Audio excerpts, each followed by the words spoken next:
Hello everyone and welcome to episode 2 of the RedMancunian podcast. This week we'll be looking ahead to the new season. That's right, Sam. This week we will be talking about the Community Shield at Wembley, the transfer window thus far, the reserves and academy, and looking ahead to Swansea City away.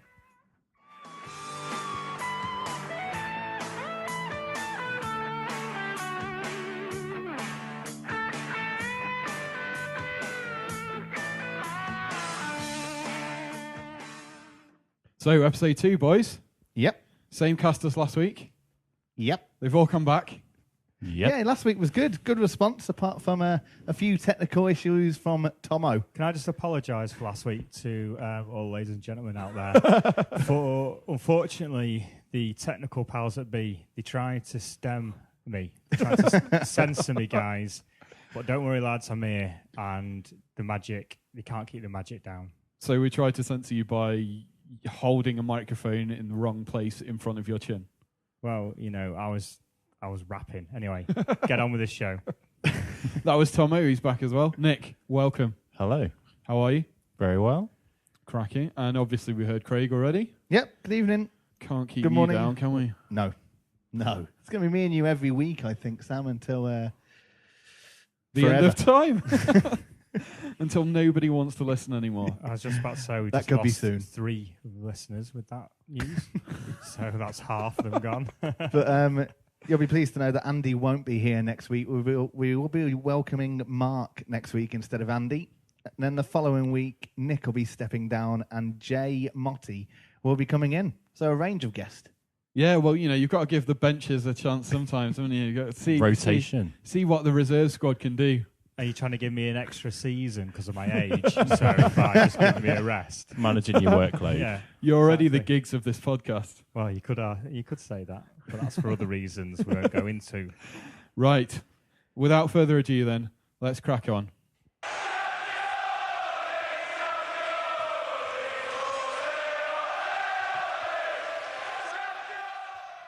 So, boys, one game, one trophy. Champions. Get that open top bus. Where's the bus tour? Where are the T-shirts? When did it become a trophy? What is this? Was this I will 'cause tell you the Mancini exact put it in the moment. Mancunian Yes, news the exact moment it became a trophy is when Mancini took out his little advert. in the Evening Blues. And the funniest thing about that, I thought, was that the Community Shield was front and centre. Like the league was on the left and the FA Cup was on the right, but the one he was most proud of, bang that shield in the middle. Pride of place. Yeah. So how was London, boys? Expensive. Yeah, London is really expensive. I It's lived there for broken 5 me. years, and I've now been in Manchester for about 4 years. It used to be £5.60 for an all-day travel card. £8 now, Sam. Yeah, Oh, wow. we've all been to games in London before, and I don't know what happened to us this time. It's almost as though we just decided to find every expensive pub there, or they saw me coming and just went, "Is it like the He's woman a in the suave, bookies?" sophisticated, Well, it must have been late grey 30s hair. man. Yeah, Yes, we mid-30s. said we were going to try and find cheaper drinks, but it seemed like every bar we went into, they got more and more expensive somehow. At the end of the night, that club we were in, Oh, God. I mean, £5.50 for a bottle of Sol. How northern stereotypes are we putting out right now? If you're listening in London, how do you afford this?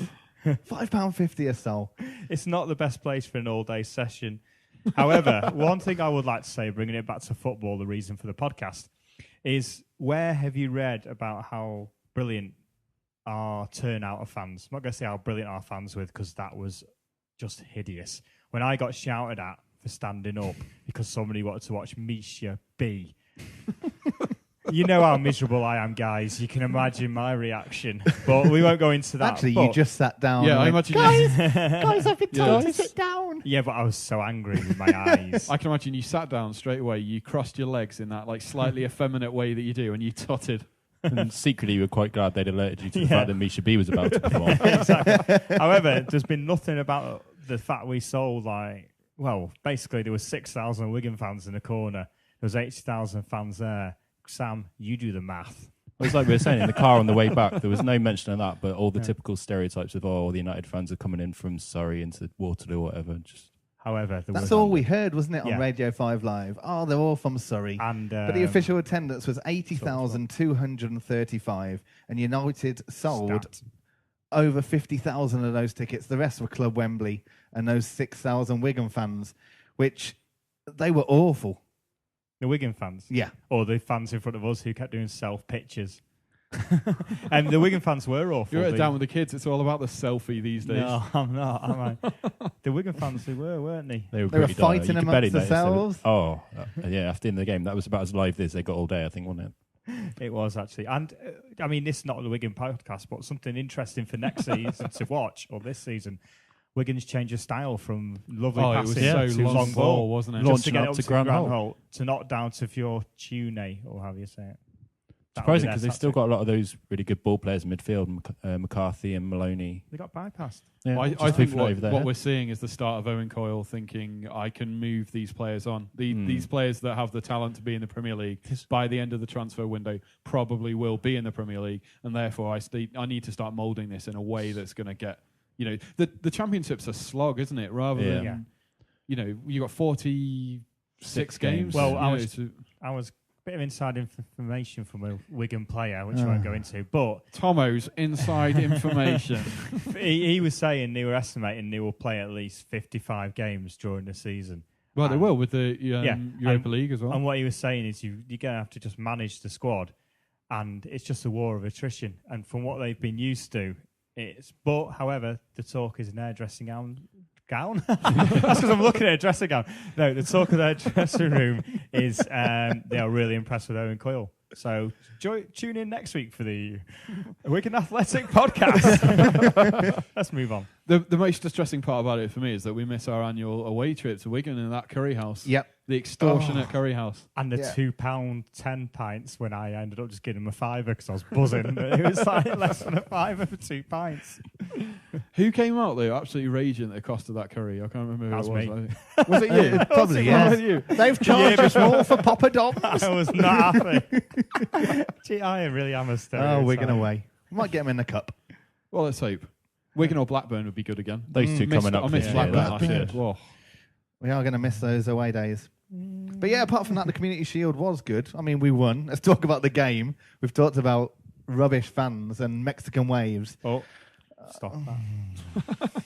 Are you having a flashback? It's seething. Yeah. Well, actually, one thing that did come out of the Charity Shield as well, after our discussion last week about Rio Ferdinand's 5 hats, Craig Norwood Esquire admitted in Wembley that he actually likes and partial is to a 5 hat.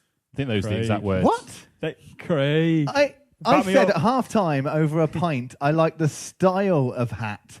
I don't like the big 5 on it. No, you said if they I'm weren't actually 35 wearing quid, this you style were. of cap right now. It's a Manchester United cap. So basically what you're saying is that you don't want the only thing about the cap that's possibly even cool. What you want is like the trucker look. Yeah. From Yeah. like deep South America. Like you know, when you get a hot head, so you've got like little mesh on the back to let the heat That's out. it. I mean, your head needs some air. Your head's got enough God. air. You brap. Talk about brap. Zaha looked quite good, actually. Yeah, very good. It started very well. Yeah. He drifted out of it a bit, but Didn't really work with Jones at times. no, it didn't help the Raphael. But went with off injured. Raphael. He just had that rawness that you think this guy, if he is coached well, could potentially be something very, very special. Like Ronaldo when Exactly. he moved to Manchester United. Exactly, because for a good few years, Ronaldo was frustrating. 2 or 3 years.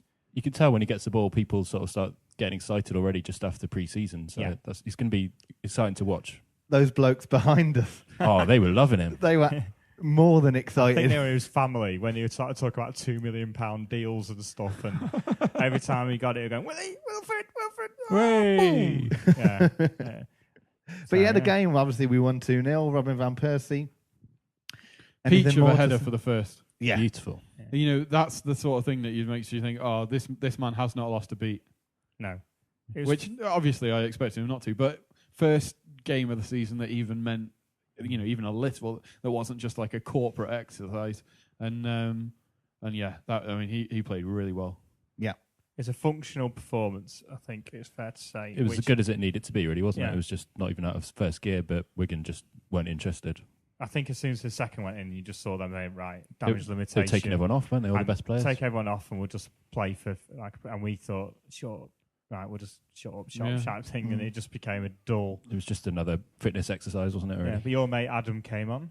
Yeah, good old Adam Jazz and Janj, as Sam Jazz and Matterface called him on Janj. TalkSport. But as you said, Nick, in your first player ratings of the season on RedMancunian, Yes. you went for Danny Welbeck as man of the match. I did, There was just some- because he's Danny Welbeck and I love him. yeah. No, I genuinely thought he was excellent. He played in sort of that number 10 role at the start, and it was interesting. He played there against Madrid, obviously, but that was to contain Xabi Alonso and so on. But he sort of played there in his own right to sort of create, and I thought he was excellent. And sort of was really good on the ball. His touch was spot on, and he didn't really have many goal-scoring chances, which is the big thing with Welbeck that everyone sort of picks up on. But I thought he was excellent and very promising. Moy seems to really like him already, I think. Because Michael Carrick got awarded man of the match, He didn't did, he, from, yeah. And he was right up there in from my thinking as McDonald's well. or however they did it. No, it's not. It's actually someone's. It was Someone picked it, but it was on behalf of McDonald's. Jeff Hurst, Ah, yes. because he that's said right. it in the car on the way back when we were listening to it. Ah, He said it when he was being interviewed by that sufferable idiot that is the Moose. Moose. Do you not remember Nick ranting in the car? Yep. Yes. Just before we move on, then Grant Holt, he's a brave man, Yeah. taking on Nemanja Vidic. That was a heart in the mouth moment. Standard Vidic getting involved in a scrap. See if he's Yeah. back on it straight away. I was cracking there. I was like, oh, like, precedent's been set, hasn't it? That you can get a red card in the Community Shield and it doesn't count. That's true. You know, so he should have just, had his fill. Yeah. One man I won't miss from the Premier League this year. No, definitely not. So, Craig, shall we move on? Let's do so. The Manchester United Podcast by RedMancunian. Right, well, let's crack on with the second subject of this week's podcast. We're going to be looking at the transfer window and maybe the lack of It's like it's such a activity non-topic. Could be a like, short yeah. section. from Manchester United. Not much activity. We've got lots of sponsors signed up. We've got over 30 official sponsors now. You know, the money that goes through the marketing side of the club is unbelievable, but sponsors now from like Mr. Potato, he's our official crisp sponsor. He's going to get the number 7 You could shirt actually this say season. that Ed Woodward is a chip off the Glazers' block. Oh my God. You could say that. That is. He's actually writing You know that down. I've just seen you wrote that down. Well, he's not spending any money; he's just bringing money in. It was actually a truth to that joke. Yep. Up to the latest sponsor, which is Bulliver Watches, which is now the official timekeeping of Manchester United, taken over from Hublot. Does that mean that massive clock will go? Yep. You're talking about Rooney. Oh, you said clock. I said clock. You know, the one in the car park, not the overweight tourist that looked to be playing for England yesterday. You know, with his sweating and his red neck. Literally, he needs a cap. He looked unfit yesterday. But anyway, that's Rooney. So, no. Carry on with Rooney. Talking about the transfer window. We come up now. Again, same as last week. Moyes has said he's not for sale for any price. He's played for England. He's probably not going to be fit enough for us against Swansea. It's a weird one, isn't it? Because I mean, I didn't think he looked massively off the pace against England. People, I think have blown it out of all proportion. He was sliding around, making energetic runs. There was that chance fairly early on where he burst into the box to try and cushion it across goal. And I thought he's not looking like the sort of player, the type of player where he's trying to come back from an injury and taking it a little bit easy. He was throwing himself in. It was more Now- like his touch was off. Yeah. Which is standard with Rooney. If he hasn't been playing games, it's always Yeah. just pretty shocking. Last few years. It's fair. Yeah, Well, basically. Yeah, there are two possible reasons for that, aren't there? Either he was trying because this is a game that he actually wanted to be part of and try and impress scouts of anywhere else. If we're not going to sell him to Chelsea and he really wants out, that's the shop window, isn't it? The other possibility is that he's turned a corner and his attitude's better and he will play similarly for United. The one thing you can say about Rooney is he loves playing football, so he'd probably just been glad of the chance to get out there. I'm not sure there's much to be read into it. I think he was just, great, I'll get a play for a change, so he threw himself into it. I'm not sure there's any knock-on effects to the transfer situation with us. But do you, Nick, at the end of this transfer window, do you think Wayne Rooney will still be a Manchester United player? Well, I said last week I thought he'd be at Chelsea. All the reports have been coming out this week that the club seem to have been briefing that he just won't be sold no matter what. They're going to take a stand. So I don't know. It still wouldn't surprise him if he moved on, but maybe they're just going to try and keep him. I think the theory is that with the World Cup at the end of the season, he's going to have to knuckle down at some point if we're keeping him. So I guess that makes sense. I think it's important to say that like player power is now an issue in this sort of war of attrition between the club and Rooney. Yeah, we're seeing that with Suarez and Bale as exactly well. Right, and I think it's important now for clubs to push back a little bit and say, no, you did sign a contract and we will keep you to that. And obviously United's greatest threat is, okay, well, we're not going to sell you for any money to anyone. You're going to be ours for the next 2 years, and we'll write off the next World Cup, which we know is a big thing for Rooney because he's flopped at all previous ones. So you think, is Rooney going to want to sit around till he's 29, at which point he could have his choice of clubs? Yeah. No, and we said about Rooney as well. He's not going to be a Giggsy place until in his late 30s. Oh no, he might have 3 or 4 top years left, and if he's not going to want to waste 2 of those, so I think something's going to have to break. I think he'll be gone. I just seen when Welbeck scored yesterday, and first person to him was Cleverley. All the other players came to him, and there's one person who was missing on that big group celebration, and that was his United colleague Wayne Rooney. I just don't. I think the club have briefed the players to start saying how great he is, so he feels loved, but I think they also want rid of him, to be quite honest. I think he's fallen out with us and we've fallen out with love with him, but to be quite honest, we've been on and on and on about this guy. I think the club are trying to prepare for all eventualities. I think if we're going to have to keep him, then they're going to want to try and get the fans on side. Yeah. I think we can soon see them coming out with a sort of Moyes saying something about getting behind him, not getting on his back. He already has. Did he say that yesterday? I think so. Yeah. I think something was said. I think the club will be issuing a statement of that sort before Swansea, which Rooney probably won't travel to Swansea as the squad travel down tomorrow on Friday afternoon. But he's going to play sometime, I think, with us. Potentially. I'm not sure he'll play until the transfer window shuts. It's going to take him a while to sort of be reintegrated if he is going to stay. I guess the only thing in his favour is all the injuries and the other players who are sort of short of fitness. We're missing Chicharito, Kagawa, short of fitness. Ashley Young's injured, Nani's injured, so we're going to need those attacking players. It has been said. No. Ashley Young's injured. Newsflash. Take a moment to digest that, eh? But then looking at transfer window, other clubs around, the big... the top 4 that everyone talks about. What do you think of their signings? We're not doing anything. Well, have they strengthened? I've got a theory. Oh. I've got a Tomo theory, ladies and wait, gentlemen. hang on, everyone. Shh. Tomo's theories. Basically, the reason we've not signed anyone, and I may have seen this written, but the reason we've not signed anyone is because it's a new manager, because it's a new CEO, we want to make a statement. We want to make a massive marquee signing.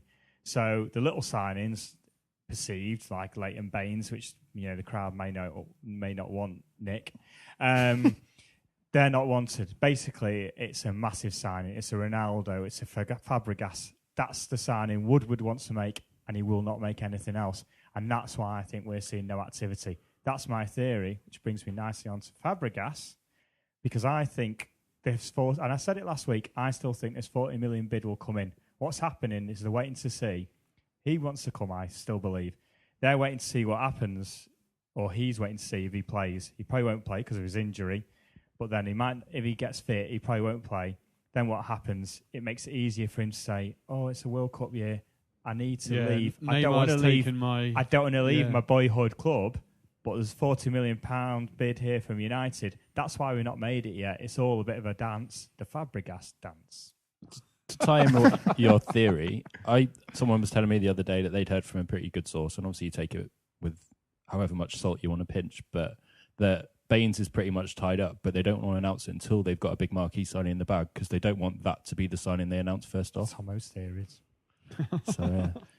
Well, we will see in 3 weeks' time. And then we'll know whether there was a grand plan or not. And if there was a grand plan, then fair play to Woodward and you can't judge the window Moyes. shut. They're the ones charged with bringing players in. If there wasn't a grand plan and we just looked like knobs all summer running around after players that we seemingly didn't have a little chance of getting, then that is it's quite the worst possible disappointing. start for Moyes. That's putting him on the wrong foot with the supporters. The press will be on his back for that, and it's just setting him up for a fall. Yeah. Definitely. But in terms of the other top four, Craig, to answer your very good question, I actually think the best business has been done outside of the perceived top four. Oh, really? Go on. Yeah, Spurs. Spurs have done excellent. They are signing some players. Spurs have got like 15 midfielders. Why can't we have like... You go on the fantasy some of football them? website and you look at their list of midfielders, and it like goes on to 2 pages or something. It's insane. It's like they're anti-United. Are you on fantasy football, Nick? I am. It's like a swear word. We should do, £10 round. Whoever comes top takes all for the season. Done. Yeah? I'm in. Up for that? Fantasy football. I mean, if you are listening and you are taking part in the Premier League fantasy football, RedMancunian does have a league. We've currently got over 2,700 teams involved. Yeah. So it's competitive, if nothing else. If you win Just think that... if every one of those put a tenner in, that could be a decent prize pool. However, if you have a life, I will meet you at the ground, have a pint with you, and watch real football rather than fantasy football. It's not mutually exclusive. We're all going to meet at the ground, have a pint, and watch the game with you too. Right? I know you hate it, but there are people out there that quite like it. I'll tell you why I like it. For one, it gives me a reason to be interested in games that I otherwise would not watch. On a Saturday afternoon when we're playing on the Sunday, it's just something to have an interest in. You'll sit there and you'll I've got a gamble gardening away. to You'll do. gamble You've got like 50 quid on ridiculous accumulators. I've got my fantasy football team, right? Potato. As long as you don't take fantasy Mr. football Chip. too seriously, it's fine, isn't it? So I see some people say, how can you play fantasy football and want Aguero to score when it cost us the league and you're celebrating because you've won fantasy football? But anyone take it that seriously has got a problem. I don't They're not know that big a anyone fan of their that's- team yeah. anyway. So, Andy, this £10 bet that we've got on this podcast now, each putting in £10, are you going to get involved? On fantasy football? Yeah. For, I don't know. No, I hate it. It's pointless. It's not pointless. Do you know what? I'll think about it. You've got one You've got day. 1 day, yeah. I've got one day to think about it. Oh, God. Too busy. But no, if you do want Busy to man. join the RedMancunian Fantasy League, the league code is on our Twitter feed, which is at RedMancunian. So Just- fantasy football. Just going back to what we were talking about, other teams' transfer windows, I know lots of people don't agree, but I really think City have done excellent business. Like they paid a lot over the odds probably, but what does that matter to them? They don't care. They've got they've got much more options now from the bench. They've got Plan B where they didn't have last season. What? Is he playing? What? Plan Yeah. Yes. Well, at least the beats will be good. I think they've not done well. Really? Yeah, because when you lose Tevez and I think you replace him with- Jovetic is more than adequate I win replacement for Nick. Tevez. If he can stay fit, if he can settle, that guy could be a star. And he's not a complete arsehole like Tevez is. well, there is that. I I thought also you were doing don't John think Cross then and just saying Arsenal. I don't think Navas is all he's cracked up to be. Again, Navas I is think like he's Boomer quality Bass. as long as he doesn't miss his mum. No, the issue with Navas is that his entire game is built on speed, right? And he's not getting any younger. Right? I'm not saying he's over the hill now, but the Premier League is a faster league than it was in Spain. He's moved. He's traditionally had big problems of being anywhere other than His mum. right next to his mum. He is a worry for me. I think he's being more Bass. He's either going to be brilliant, and even if it's just for a couple of seasons, City aren't bothered if they have to shift him on for 3 and 2 years. I've seen the. Is it Daniel Suarez? There's strong rumours about him going to Barcelona. Dennis Suarez, yeah. Dennis, 18 years old, midfielder. Next big thing. Oh, suddenly another midfielder at Barcelona. Did you? There was a great article in Also. the papers this week with Dario Gradi talking about how when he was at Cruz, City were trying to nab one of their youth players, and David Platt found out and rang Gradi and said, "Do you want me to have a word with him and put him off? Because there's no point in him coming here. He just won't get a chance." Really? Yeah, so that says lots about City's youth development, like how pointless it is going there. The elite development squad. Yes. There's a lot of Under pointless the charge players of at City. Patrick Vieira, of course. Mm. That City well-known legend. Yeah, that well-known spotter of young However, talent. don't they play in 6 banks when they don't have the ball? As a As you were collective telling What, me. a unit. collective As a unit? collective unit last week. I think you'll find out. So they play in a bank of 6. In the front 6 work very well, right? And I'll have less of you. You couldn't even be bothered to turn up to the game to watch them. So You know, Oh, I think Your Sam's opinion. a little bit won that Yeah. one. As we're talking about that, the next subject on the podcast today, I was we trying are to- going to be talking about the under-21s and under-18s for next season. RedMancunian.com, your weekly United podcast.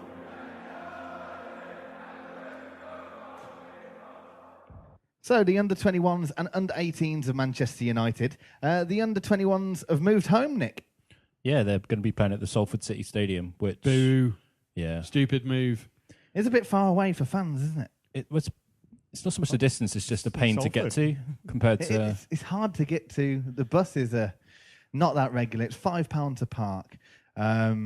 But you can get in free this Monday if you're a season ticket holder by texting under 21 in capital letters with your season ticket number to 60777.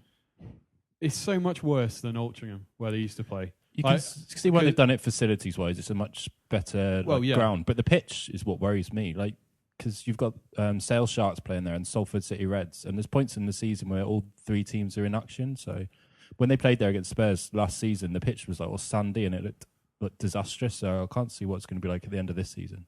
Just the thing, even from a fan's point of view, you say like the facilities are better.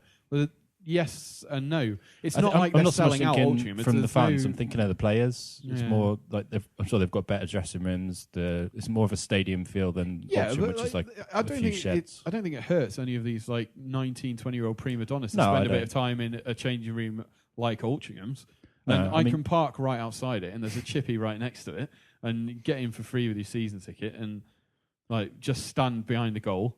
Yeah, and I think you get a much better idea of actually the quality of these players. I think. It With- sounds with, like with the Altrincham. like 250, 300 people that are there because everybody watches it on MUTV rather than like leaving their house. yeah.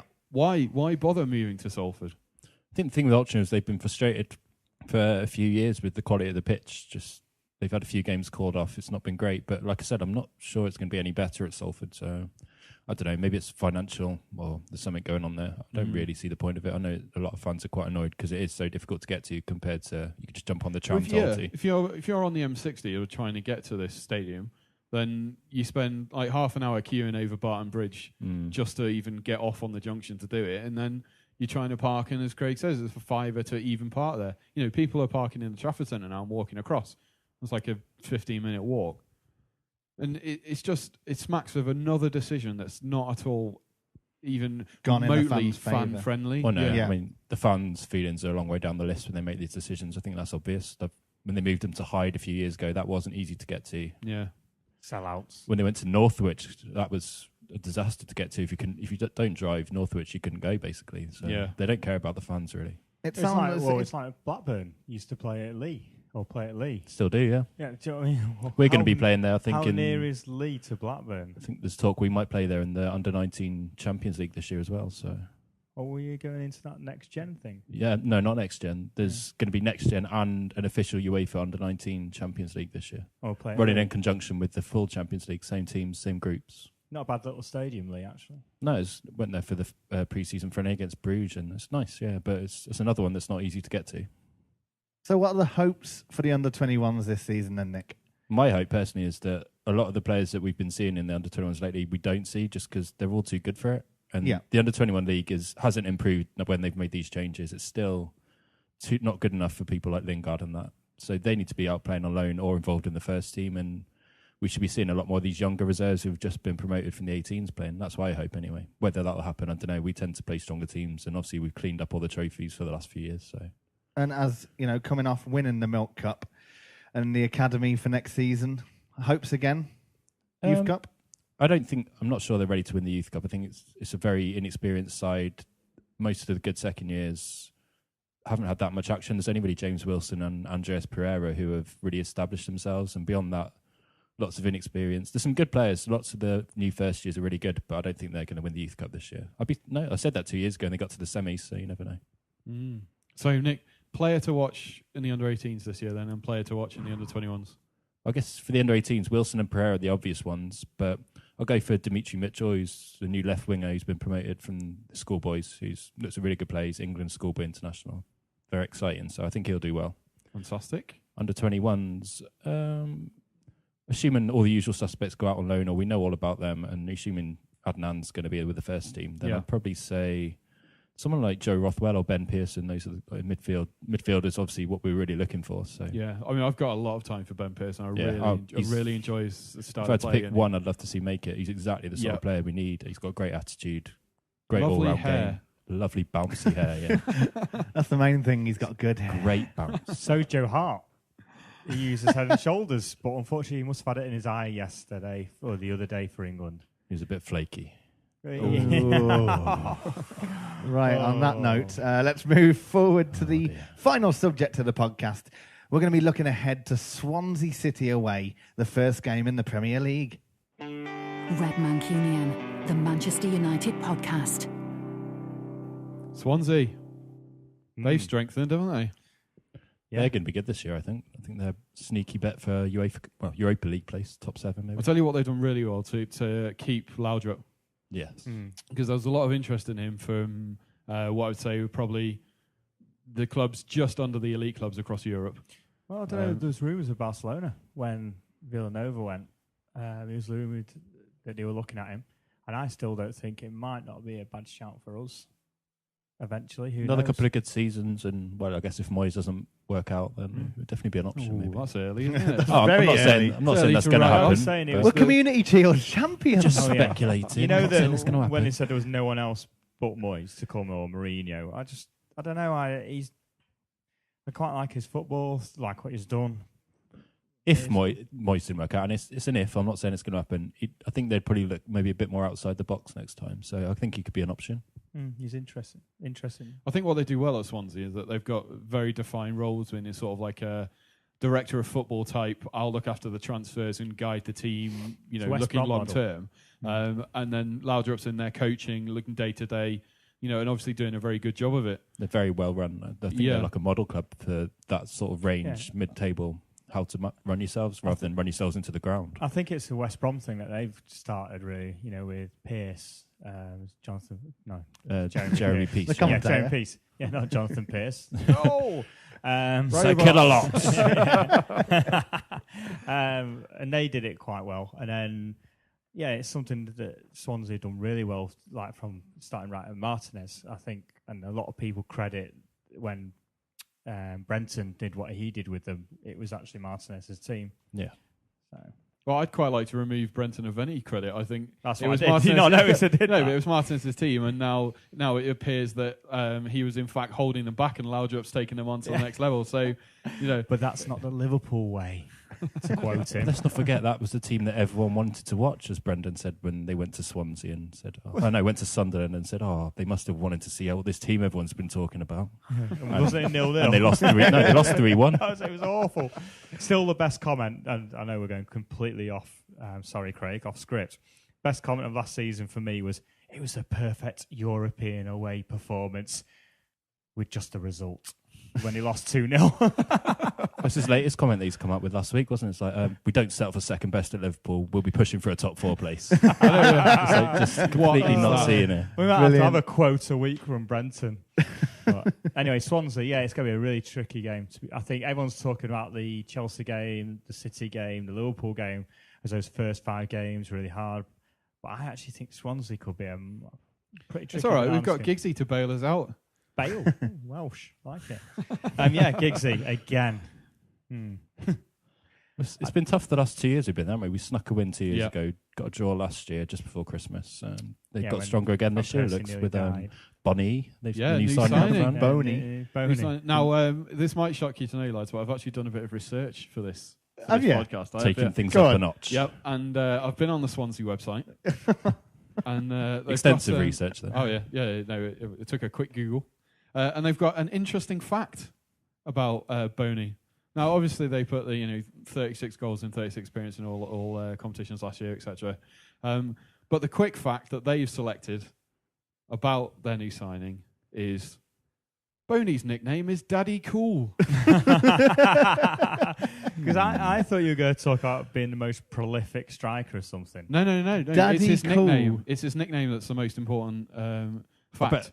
that Swansea's website could come In up a with. British dressing room, that won't last long. His name's Boney. Someone will come up with something related to that. That's kind of like, but it's linked to Boney M, Daddy Cool. See what Swansea have done there. true. They've been ironic. They'll start calling him Ra Ra Rashbitin or something Yeah. like that. However, if you did tell me Oh dear. that he was the top scorer or something, most prolific, is that what someone said to me?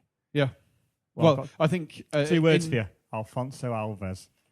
Yeah, there's a mixed sort of bag, isn't it? Players that Yeah. come from Holland. You've got Ruud, and then you've got Dirk Kuyt and Mateja Kezman. So Oh, Kesman. works for some, jury's doesn't out. for others. So we're talking about Swansea, but We're what about trying. Manchester United? How are we going to line up against Swansea, do you reckon? The squad fly down on Friday afternoon and then flying back directly after the game. Daniel Taylor has already rumoured that Adnan Januzaj has been included Januzaj. in the squad. Adam. Who else do you reckon will be taken down? No real injuries from the international break. that we know of yet. No. Mm. Is Carrick's eye going to be all right? I'd imagine so. I don't know. I've never had an eye infection, so I don't know how long they take to clear up. But He looked properly bad in the photos after the Charity Shield, and he looked Really? like he'd been punched. Oh, Had, like really? proper pink eye. Oh, Yeah. someone's got a He can play with a pillow. patch, though, can't he? Like Gabriel. Dreams dreams come true. Oh. Why is it with eye problems and everyone in our midfield? He's got contact. He wears contacts, Carrot, doesn't he? I think it's pretty Does something he? to do with that. I was told It's an yesterday. Inside exclusive, info. huh? Yes, inside the eye. Well, I think De Gea will be in nets. I think that's safe to say. Yep. I think we can say Not that, Lindegaard. like, I'm not sure Moyes has settled on a formation for how he wants United to play yet. Wasn't No, he asked not the that we've question seen anyway. about- Yeah. Wasn't he asked the question about playing three midfields? Yeah, midfielders? shut that down. No, I didn't. No, Yeah, I didn't. I didn't play 3 midfielders. I think that was probably a question of semantics because it was probably your hybrid 4-3-3, 4-5-1. Welbeck will be roaming. I think. Well, he seems to like Welbeck. He Yeah. even seems like Anderson. One person asked him. Yeah, he's favoured him through the pre-season as well, isn't he? I mean, Anderson. It's just that. It's that. It's That's that what he does when he sees a meal. As we were saying at the weekend, the Community Shield sponsored by McDonald's. Yeah, The Ironic. most fitting sponsor ever. but and I also remarked on how he's got the turning circle of the Titanic, and he needs a big wide load thing because that arse, Jesus. But that pass. That's the thing, though. But We were saying at the that weekend. was a highlight of the that was a Charity Shield. amazing pass that he played out to Evra, but just the rest of the game, we had a couple of great chances to counter. Welbeck was clear, and he just dithered and or took the wrong option. And it's always one step forward, 2 steps back, or war with Anderson. Just Him and Cleverley just frustrating. always try and play the Hollywood passes. That's the problem. I don't think we that have a was fair. Cleverley. I thought Cleverley was pretty I good. think Cleverly speciality's Oh, here moving we it go. quickly and simply. The TC fan club coming. Oh, in. yeah. Cleverly played well for England as well. I think he'll line up Cleverly and Carrick in the centre. I think Zaha has earned himself a start. On the left, we're not Mainly sure because of about injury. Nani, But not whether sure. he's injuries. Number 25 on the right. I think Giggs will play on the left. To be quite honest, Do you think? yeah. It wouldn't surprise me if we saw the same team as Charity Community Shield. Yeah. Community Shield. Yeah. There's not that many more options who are fit, sort of in 4 positions, certainly. Maybe Rio will come in at the back with Vidic. I think Yeah. Shinji will travel. Although Yeah, he'll he travel. I think of scored. travel. but Fabio in for Raphael. Yes. Yeah. Not Do you not Jones. think Jones? I think I'd go with Jones will play Fabio. there. I think, so was it Andy Mitton was saying Moyes has been really impressed with Fabio, so I hope he That's Well, he's stays with us. impressed with and- everyone. Is this just what the club are feeding out? So Yeah, when he I say, guess I'm so. happy with my squad, we'll just be like, oh, yes, because we've got Fabio and we've got... Fabio is a Anderson, Champions like a League new final signing. starter. He's a great... Don't get me wrong, I want him to succeed. We all know we need reinforcements, which comes back to the transfer window. It's shocking. I'm emotional now. Thank you. Right, to finish off the Swansea City, let's go round and get some scores. Sam? What do you think? 2-1 United after going 1-0 down. Yeah, thought I'd be a bit specific with it. Andy? I don't make predictions. So you don't play fantasy football, you don't go to reserve games, and you don't make predictions. Well, if it's some kind of badge of honour to go to the reserve games, I've been known to turn out a few. I used to go a few years ago so I could get my tokens. Yeah, they should bring that back. Yeah, just Definitely. before your days. Yeah. No, but then because then people like the Man United United States Supporters Club couldn't get away tickets. Like They were Like they are tweeting, now, yeah. which some people got very angry about, quite rightly. But anyway, I think we'll draw. Draw. Nick? I'm not a big fan of predictions either, but I'll say a draw. I'll go 1-1, reluctantly. Okay, I'm going to go 3-1 United. That's it. Yeah. That's it. No more insight. Well, what minute is the first goal scored? 19. Really? And who scores it? Mr. Potato in the number 7 shirt. I'll go Cleverly first goal scorer. Let's mix it up. Left That's the foot. bet of the week. Cleverly Left foot, first. right foot, head, arse. Oh, my. We're getting scarily detailed now. His ego. So, yeah, I'm going for 3-1. Fair enough. Well, we'll be back next week to. I won't. You're not inviting me.